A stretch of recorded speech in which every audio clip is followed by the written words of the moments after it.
Hey, what's up, everybody? Welcome. This is Ming Chen from Shared Universe Podcast Studio. Down below me, live from James Bob's Secret Stash is. I'm Mike Zapsik, and I hope you enjoyed the smooth styling jazz of a Shared Universe Podcast Studio. Wow, that was smooth. Thank you. I was going for it. Yeah, I wish you could keep that up 24/7, but that 3 seconds of smooth mic, that's about all you're gonna get. Welcome. This is a very random streaming series that me and Mike have launched to talk to our friends, our supporters, anybody out in the community, anybody doing anything. We're going through a tough time right now. A lot of people have stepped up, and they're doing extraordinary things to help out restaurants, to help out anybody in need. And we want to focus on them, and we want to highlight a lot of our friends and supporters as well, and of which we have right here. He's all over our feed, but if you don't know him, this is John Ross Cocozza, the founder of Ross Brewing. He was also a podcaster. He's the founder and host of the Point Blank podcast. And welcome, John. How are you? And a friend, Ming. Don't a friend. Most importantly, yes. Thank you, gentlemen. Thank you. Very, very different take to be podcasting with you during the daytime. We were just commenting before we went on the air with this natural light coming in, something I may want to address going forward. But good to see you guys. It's been a while since I've seen you. Well, I guess it's been exactly 7 days since our last episode of Point Blank. But very true. Yeah. So Ross has launched a brewery called Ross Brewing, appropriately enough, and we just wanted to find out how you were doing, because. Sure. We're in a pretty tough time right now, and you threw a great launch party. Was that January or December? I can't even. December. Yep. It was in December. Yeah. Yep. It went great. Your canned beers are being distributed all around New York State right now, soon to be New Jersey, and just when you were getting a lot of momentum, this happened. And, we were trying to find out, but first and foremost, how are you? How are you doing? How are you staying busy? And how is the brewery? So first of all, thanks for asking. And your setup is very accurate. We were doing great. We had about 3 months of sales under our belt, with each successive month growing, adding more accounts and doing more sales each month. And this whole Corona crisis just put the brakes right on that. Now we are still selling. But sales have dropped precipitously because many of our customers, specifically the bars and restaurants, have been forced to either shut their doors or operate in a much reduced capacity. As something we all know from having friends in the industry, and they're trying to come up with new ways. So one part of our business, which is the draft business, has almost completely gone on pause. Right. The can sales are still working, largely because our customers that were like, say, beer stores or supermarkets that can carry beer, things like that, they're still ordering.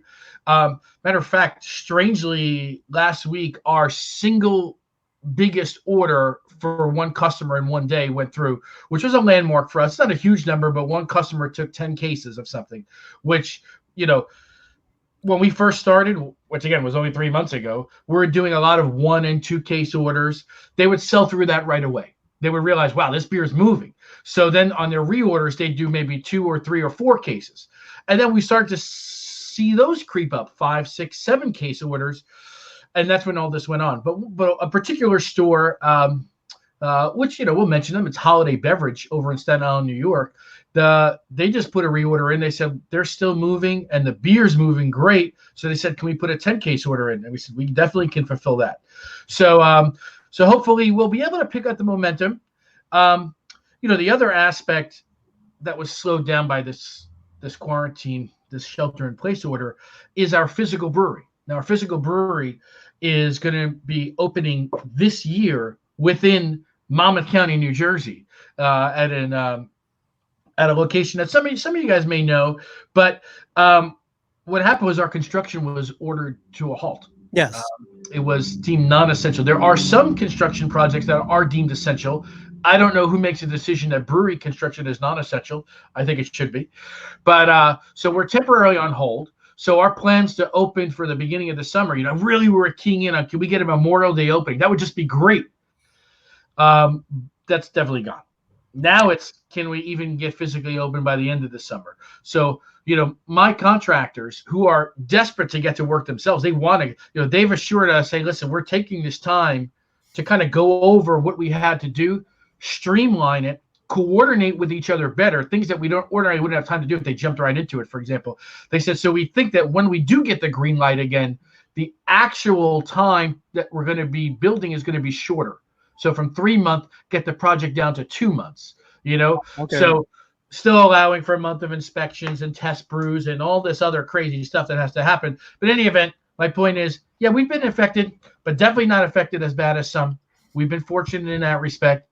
If we had the place open and we were paying rent every month and couldn't have people there, which of course many of our friends in the industry are going through right now, we'd be in a worse spot. So we're working with the banks, we're working with our creditors, we're working with our customers as well. Some of them have come to us and said, look, we just can't get you what we owe you. Can we get you something? And depending on the situation, in some cases we've said, what, don't get us anything at all right now. Just hold on to it, use it to pay your team members, to keep them employed, whatever it is you have to do, pay your bills, and we're here to work with you. One of the things we've been pitching, before all this, when we're working with our customers up in New York, we'll be doing the same with our customers in New Jersey, is we have no distributor. We sell directly to bars, restaurants, liquor stores, supermarkets. So we say, well, the benefit there is you're going to pay the same price you would to a distributor, but instead you're dealing directly with us. Right. So we can give you a little bit more, personalized service. Tell us what you're looking for. What are your customers telling you? We're taking that feedback in. And part of working with them is exactly this. So when they're telling us they're having a hard time paying their bills, we said, don't worry about it. We're going to be here for the long haul, and we're going to cut you a break here. And wherever we have the opportunity to do that, we are. So that's how it's affecting us so far. Wow. So that would be like Mike Zapsik driving comic books directly to his customers. Like, imagine that. Imagine. Mike, I have done that. Is that a service that you're offering right now? The comic book mobile, yes. I got it going around.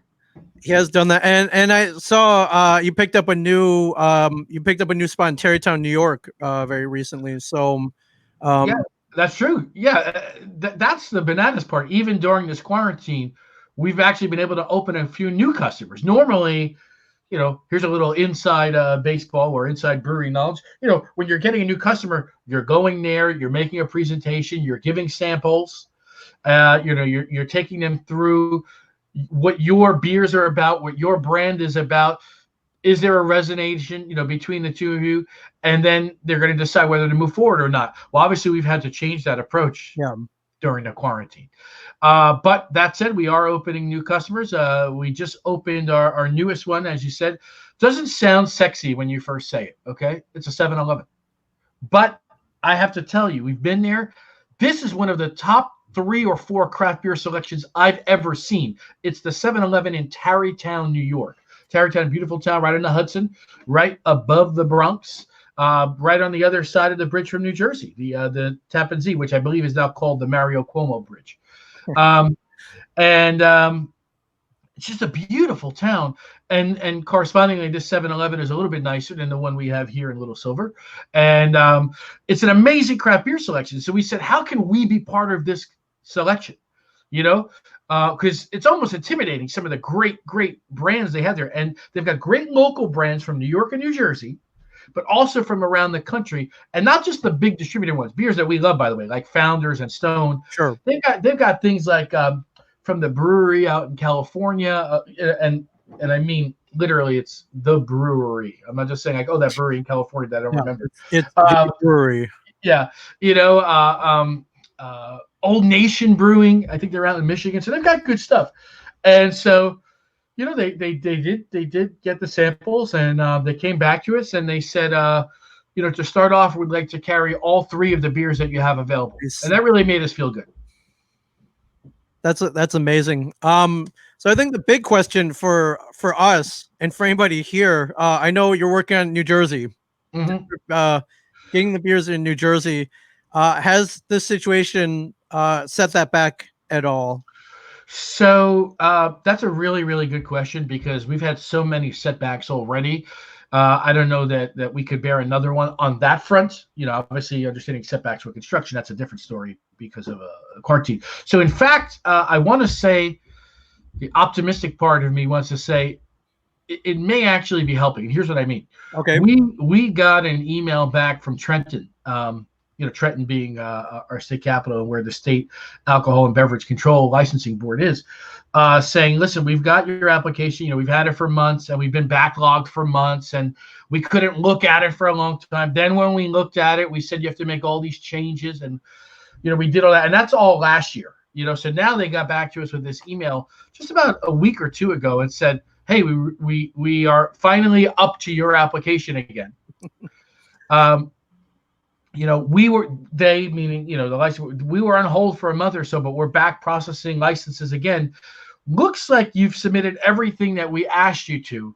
We're doing a final check, and we may be able to issue you a temporary certificate, within a month. And temporary means it's good to go. Matter of fact, almost every brewery in this state is operating under a temporary certificate. Okay. It's a technical thing where they never close the process, so they can always be continuously auditing your application and stuff like that. But in any event, they said that it looks like they thought they had everything we needed. So we certainly hope so because we've submitted everything. Matter of fact, we've submitted things multiple times. So I think we may have some good news there. I don't know if it's going to be before the quarantine ends. That would be great because then we would be going.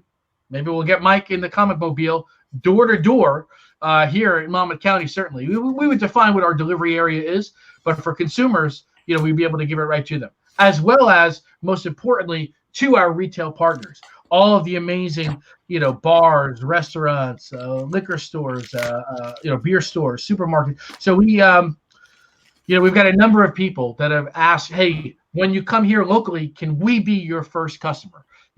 Val's Tavern in Rumson or Jamien's, of course, in Red Bank. That's right. Jamien, a friend of you guys as well, and probably my top Who's favorite. Jamien?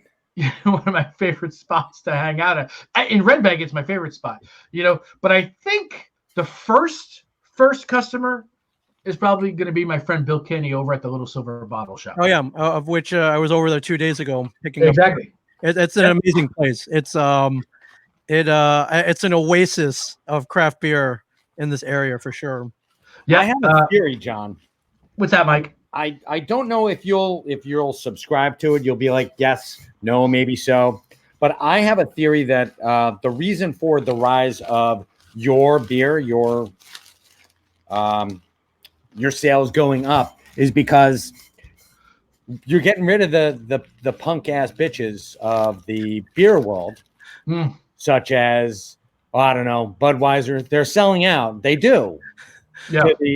The less discerning, taste buds of for sure your average everyday drunk in Monmouth County. So right. The people who would normally say, maybe I'll grab a 6-pack of Bud. I'm sorry, sir. We're all out. We're all out of everybody. Well, let me try that Ross Brewing. That looks interesting. Can that still get me drunk? Yeah. You have any Everclear? No Everclear. Then I'll take that Ross. No. It gives them a chance to spend their money on something a little bit different rather than having clogged up with Miller and Budweiser. And I was going to say, does Old Navy make a beer? Old Navy? Old Navy beer? Like the clothing store, like the $5 flip-flops? They should. Like that old lady who was... and there's a slightly nicer one called Gap Beer, and then at the high end you have the Banana Republic beer. But, very nice, yes. Mike, there may be something to your theory. I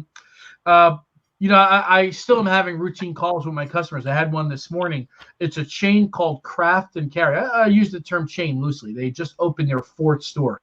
So they're an emerging chain, you can say. Yeah.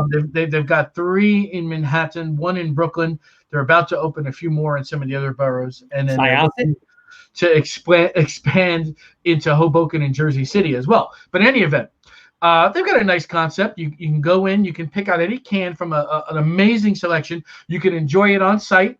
with a glass at a bar watching TV, or you could take it to go. Either way. So in any event, we're just doing a sort of bi-weekly touch base as we do with them, and what they were saying is Corona, the brand, has been like really pushing them to take some beer in, and they said you're not really aligned with what we do. We're more craft beers, premium beers, some imports, but not Corona.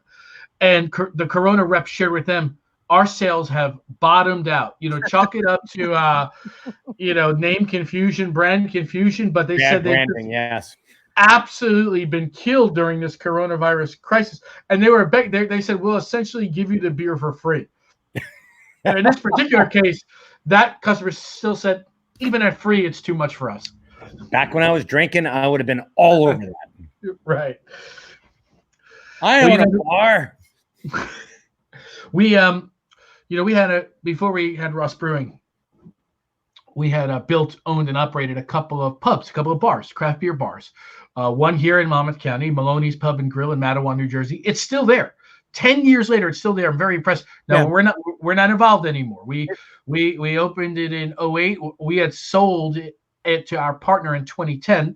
I opened the second pub, the Wild Goose Pub in Staten Island, in 2009. We got out of that in 2012. And the reason we exited both of those is to really go all in on trying to make this brewery idea happen. But in any event, at the Wild Goose, the second of those two, we had a sign out front.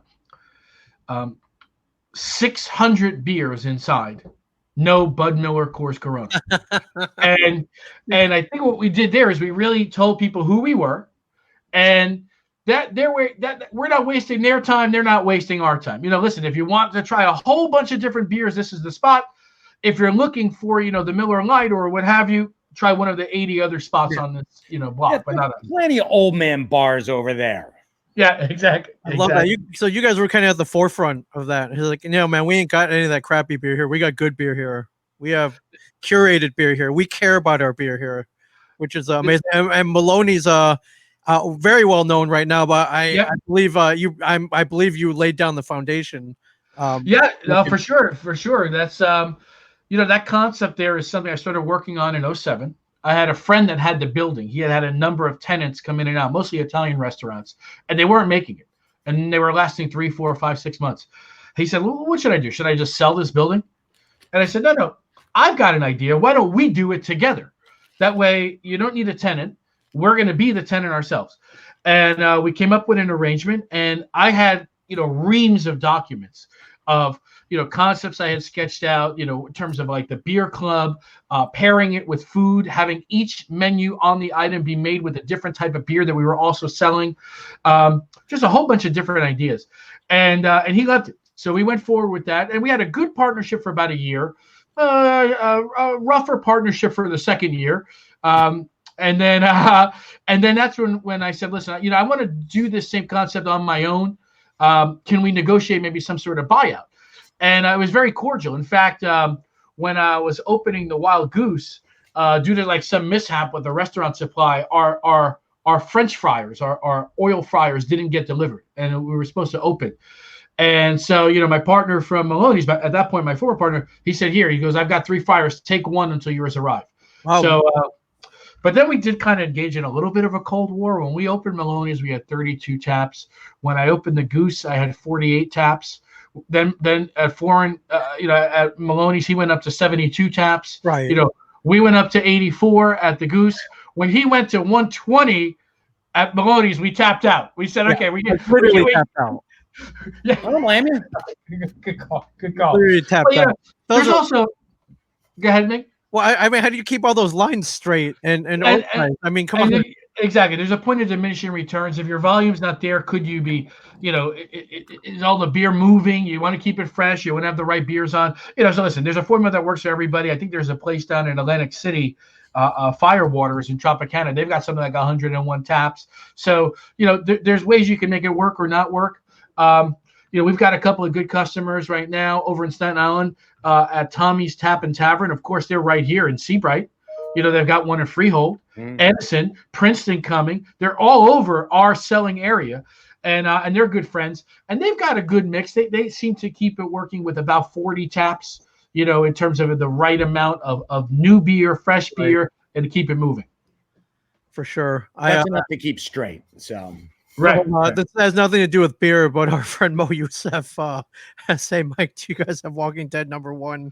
And I guess he's looking to make some kind of investment right now. And Mo, I don't have a first print. I've got trade paperbacks. If you want to read it, I absolutely do. But I am at low ebb for my wall books. So until I can actually do face-to-face with people and make them an offer for books, I unfortunately don't. But I'll keep my eyes open for you, Mo. Yeah. I love you, man. I love it. So I just want to show everybody the beer lineup here.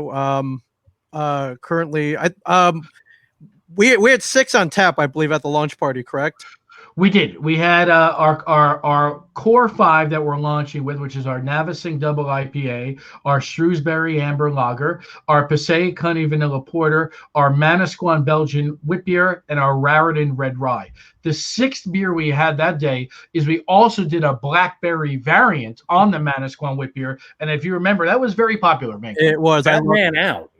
That was so popular, it ran out. Everyone's like, I want the blueberry. And just they're throwing names at me, and I'm got my cheat sheet. I'm like, dude, what the hell are you talking about? I said, point to the one you want. Well, you know, we're actually coming out with another beer soon. It's going to be a limited run beer. It's not going to be part of our core lineup. It's a beer that, in a obtuse way, we spoke about this on Point Blank, and what it is the All Together beer. So what is this? All Together beer was an idea. The concept was put together by a few breweries, most notably Other Half Brewing in Brooklyn, where they've kind of come up with this base recipe. And all breweries that want to participate, it's an open source approach. Oh, here we go, man. It's an open source approach because you can take this recipe that's published here, and certainly you can put your twist on it. There's basically, it's an IPA. There's 2 sort of variants we can do. A West Coast traditional, not traditional, but a West Coast IPA in the mode of if people grew up drinking IPAs in the 2000s, it would be like Stone or Ballast Point or Lagunitas or Green Flash. And that is exactly, by the way, what our core Navasink 7.8% double IPA is. It's a West Coast IPA. I didn't want to go with the Northeast New England hazy IPA craze because, well, I certainly love to drink those beers. I don't know the staying power, and I didn't want to make that my flagship. But on this All Together beer, there's 2 variants, as I said. There's the West Coast IPA, and there is that hazy NE IPA. And that's the version we're doing. So what is All Together? The proceeds from this are being donated to those hospitality industry personnel. So whether you're at a restaurant or a bar, or maybe you're a brewery taproom employee, your brewery could be open, but the taproom's closed right now, right? So there's still hospitality employees that are out of work. And so there's a number of different funds that have been set up to benefit these employees. Okay, sure, maybe they're able to get unemployment. Maybe they're not. Some cases you're not. You might have had a cash arrangement. Now you don't qualify for unemployment. So in any case, we are doing our take on this beer as well. And, you know, putting, as I said, there's some opportunities to put a Ross twist on it. And the interesting part about it is the front of these cans all look identical, as Ming shows on the screen here. And then the back is where you would put your brewery's spin on it. And we've commissioned some really great artwork of some friends of ours in the industry, and they're going to get their portraits on the cans, you know, showing, hey, you know, these are the people that we're doing this for. You know, these aren't just, you know, names without a face. Here's the faces that go with it. So we're hoping to have that ready in about 4 weeks from now. Yep. Oh, okay, that's pretty quick. Yeah, that's a nice turnaround. Well, you know, go ahead. Oh yeah, well, I mean that leads me to ask the actual brewing process. I know you're contract brewing right now. I can't remember where is it, Icarus or? We're using our good friends over at Cypress Brewing. Cypress. We use their facilities. They have top-notch facilities. You know, when we were deciding which brewery to use to do our contract brewing at, you know, one of the main criteria is, well, do we like the beers that they're putting out? Oh yeah, for sure. So you know, we tried it a few different places, and it clicks the best for us there too. I'll be honest, we backed into this, we kind of lucked into this, but them being in Edison, New Jersey, we found a refrigerated warehouse space that we're renting, which is right there in Edison as well. Amazing. It makes our distribution into New York all the easier because it's right over the outer bridge. So yeah, for sure. Have there been any interruptions in, say, supply chain, or just getting materials, raw materials, hops, grains, anything that goes into the brewing process? Has that been interrupted at all? Have you been set back? Great, great question. To be honest, no, there hasn't been. I imagine there's been a reduction nationwide in the amount of brewing. Think of all the breweries that don't do distribution, that maybe only sell on site or only do draft, didn't have canning or bottling. So all of that's been way tamped down. So to be honest, any ingredients we've needed, we haven't had a problem getting. The only sort of service disruption, if you will, and it's been very minor, very minor. And as I said, it's not like the orders have mandated that we needed. Our refrigerated warehouse that we use in Edison, Fond du Lac, they're able to do deliveries for us throughout, well, not that we're utilizing them, but their territory includes all of New Jersey, Eastern Pennsylvania, New York City, Long Island, and Westchester. So essentially our core area, right? And all that's happened is during this time, they've reduced from being able to do deliveries 5 days a week to being able to do them 3 days a week. Okay. Which for us has been more than sufficient. Well, normally when a client places an order, we tell them, hey, if it's by 3 p.m., you'll get it tomorrow. If it's after 3, it's in 2 days. So even now, we're just saying, look, you're either going to get it in 1 or 2 days. And as much as I like to think our product is a commodity people can't live without, they're able to wait 2 days. All right. So I know a lot of the operating breweries right now, you can either go, they're doing curbside pickup. You can do takeout, places like Asbury Park Brewery, Kane, Carton. Like you said, their on-site sales have pretty much been decimated right now. I imagine they're not moving a lot of kegs right now, but their cans, bottles, even Cane's doing special releases, which is good. Is that the best way to support these guys right now? Is just to go over and grab it, whatever you can within your means? And I would say, depending on what your goal is, that's definitely a great idea. For those breweries that are able to do pickups, some are even able to do door-to-door residential delivery, depending on their license. Yeah, we can't do that right now. Once our physical brewery opens, we would be able to do that. But then again, that privilege will go away once the crisis is passed, right? But you can definitely support the brewery directly there. One way you may be able to support multiple people with one single purchase is go to your Little Silver Bottle Shop, go to your Jamian's or your Tommy's or your Woody's and Seabright or your Val's and Rumson, because they're purchasing the beer from the brewery. So that helps the brewery, and you're also helping the restaurant or the bar or the bottle shop employees, earn revenue too. So I think, you look at the whole distribution chain, we are mandated in New Jersey what's called the so-called 3-tier level. There has to be production, distribution, and retail. And so any opportunity you have to consume the beer that you like, or in some cases that you love, and if you can help multiple people at the same time, go ahead, go out and do that. Yeah, right on. And I mean, I gotta say my beer/alcohol consumption has definitely gone up during this. It's home more. It's readily available.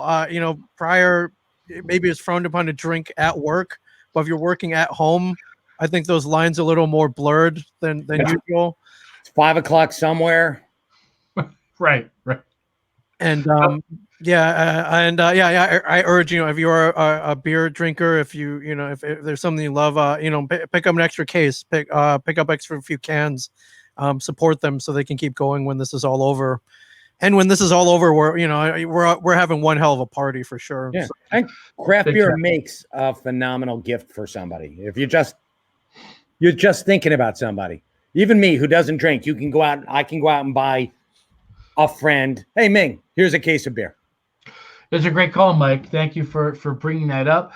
And for those that aren't able to buy the case, many of the breweries themselves, as well as, of course, their retail partners, they'll sell it down to a 6-pack or a 4-pack. Some of our customers that we're working with, they're letting customers mix and match and build their own 4-packs and build their own 6-packs. So, one 6-pack or 4-pack purchase, you could be supporting 2 or 3 different breweries if that's what you wanted to do. Of course, we're pushing them to do a Ross mixed 4-pack, but that's fine. On our website, the Ross Brewing website, we have a beer finder. that people can go to the map. It's an interactive Google map. You can drag it, you can zoom, etc. And we tell them these are the places where we're available on site. Oh, Ming, it's like on demand here, Ming. This is great. So if you zoom in there on the map, you'll see some of the icons are for on-site consumption only. Some are, can purchase for takeaway. And then, of course, some you're allowed to do both. Now, for many of those that don't have canned purchase takeaway, they are doing deliveries. So feel free, use the beer finder, reach out to some of our customers, find out if you're in their delivery area. I've been surprised. Some of them are delivering far further than I would have thought. And the way they explained to me is, well, look, we have staff that, come an hour to come here. So on their way out, we give them some deliveries that are going in their direction. Yeah. So even if they're not within just a few blocks, you can go a little bit further than that. And many breweries, are doing that.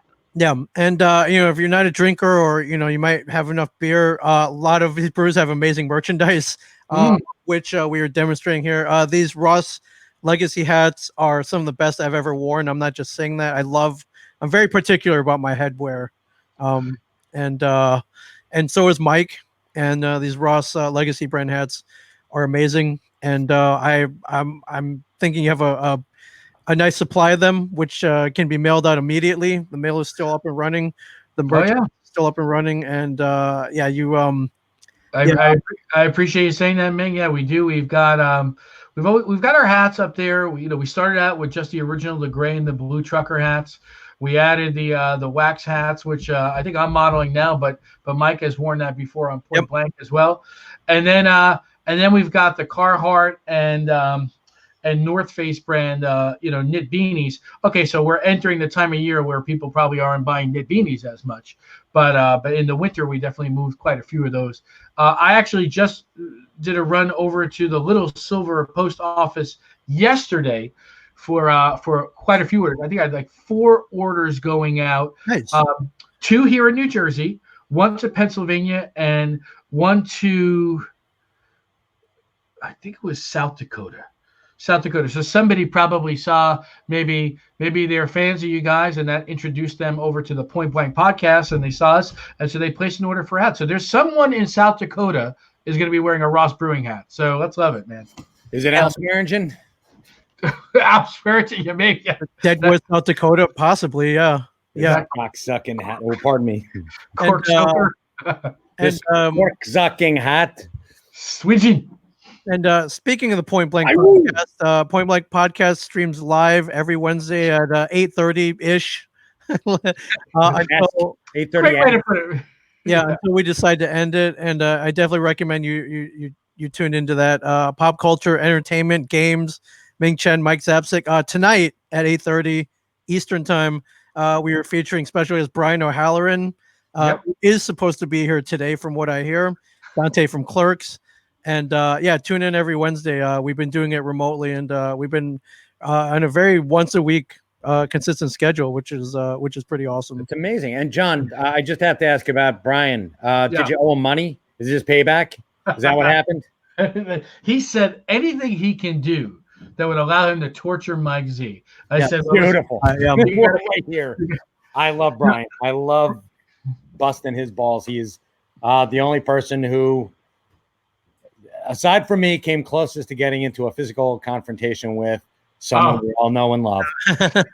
He shall not be named, and we don't mean Voldemort. No. Brian, of course, you guys remember back in December, he, along with the two of you, and the Walking Dead's Ross Marquand, Brian was one of our guest beer tenders at the launch party, and he was really, really cool about it. And he said, "Look, when you do the grand opening at the location down by you guys near Red Bank, he goes, I want to be there." So we just be keeping in touch.